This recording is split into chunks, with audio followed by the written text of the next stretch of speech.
What do you think about Elon Musk allowing controversial conspiracy theorist Alex Jones to return on X? I mean, it's his company. He's allowed to do it. So fine, you can bring Alex Jones on, and it's there are worse people on Twitter now than Alex Jones, right? You have, the Jackson Hinkles and the disinformation experts. I mean, you have the Ayatollah Khomeini on Twitter. Okay, you have the Ayatollah who's trying to take over the world openly and threatening to nuke people on Twitter. So Alex Jones is not the most controversial person to be on Twitter if he comes on. Now, yes, does he say crazy things sometimes? And gets things wildly wrong in a dangerous fashion, hence the Sandy Hook thing. Yeah, but the concept of Twitter, or X now, is sort of the Thunderdome of ideas. All ideas can come out, and there's a system of community noticing. So if Alex Jones says something insane and wrong, and he gets community noted, right, he can be fact checked.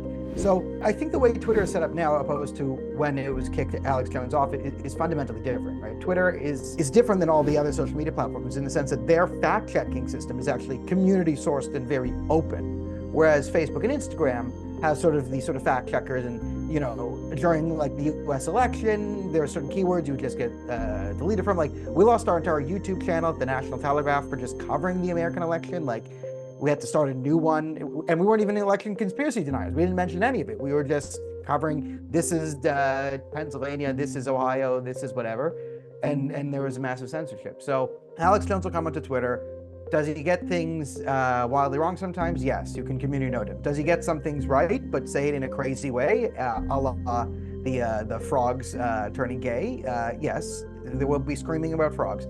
But again, the problems the world has right now, the frogs are not the most important or controversial thing. So if he's wrong, he can get community noted.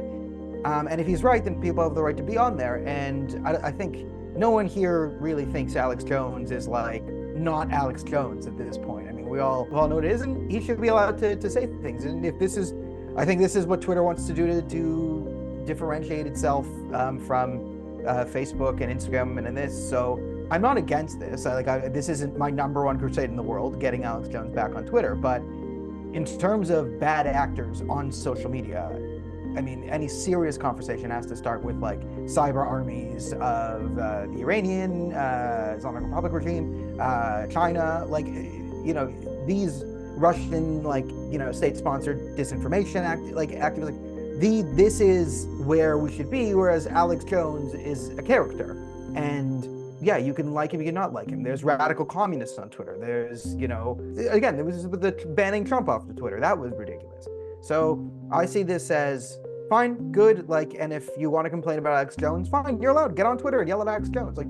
He'll be there. If you don't like Alex Jones on Twitter, go yell at him. Or, go to Instagram and Facebook, which don't have news in Canada, because we can't do the news there anymore because of the Trudeau government. So again, this is not a serious enough problem for me to take seriously anyone who is concerned about Alex Jones saying things on Twitter.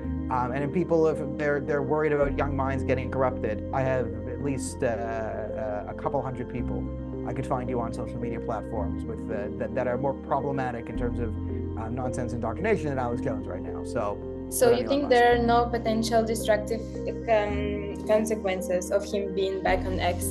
No, there are destructive consequences. But that's with any technology, right? There's potential benefit and detriment. Like, Alex Jones can take part in the battlefield of ideas that a lot of us have come to on Twitter. Like, that's kind of what it is. There's people you don't like on Twitter. You can community note them, and you can also get monetized. There's a bit of a gamification system of it. Well, and okay, yeah, there's some gamification, you could say, to social discourse here, and that in itself has immense positives in terms of free speech. And I think it's very important to have, I'm still going to call it Twitter because it's just a better name, Twitter as a bulwark to the other social media platforms, which are all under sort of conglomerate of Western government control.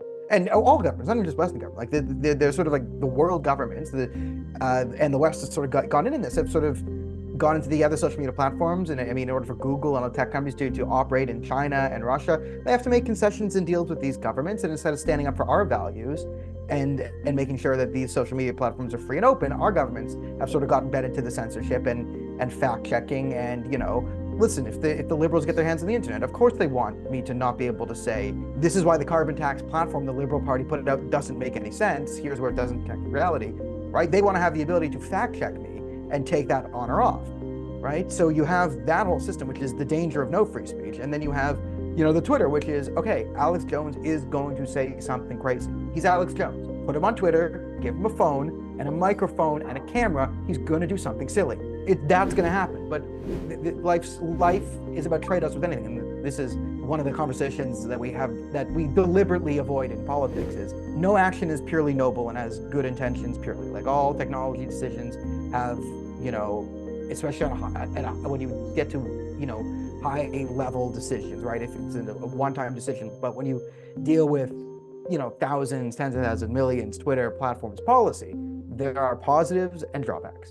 So will there be drawbacks to Alex Jones? Yes. But as you see, there's also drawbacks to the type of censorious behavior of the crusades that was behind the getting rid of Alex Jones. Because Alex Jones was one of the first people where it was sort of canceled by the sort of social mob, and like we moved the Overton window, okay, to Alex Jones is where it is. And since it went to Alex Jones, it's gone down there. So Elon Musk is, I think, as a sort of calculated, savvy social player who understands the culture war, is, I think, resetting to sort of where the default was. Like, okay, we'll bring back Alex Jones here, and he can get up and he can say things, and you can have Alex Jones on Twitter. And this is what makes Twitter fundamentally different than these other companies. And if they're going to get threatened from advertiser boycotts from Disney and all this anyway, like in for a penny, in for a pound, find the people who are really in for free speech.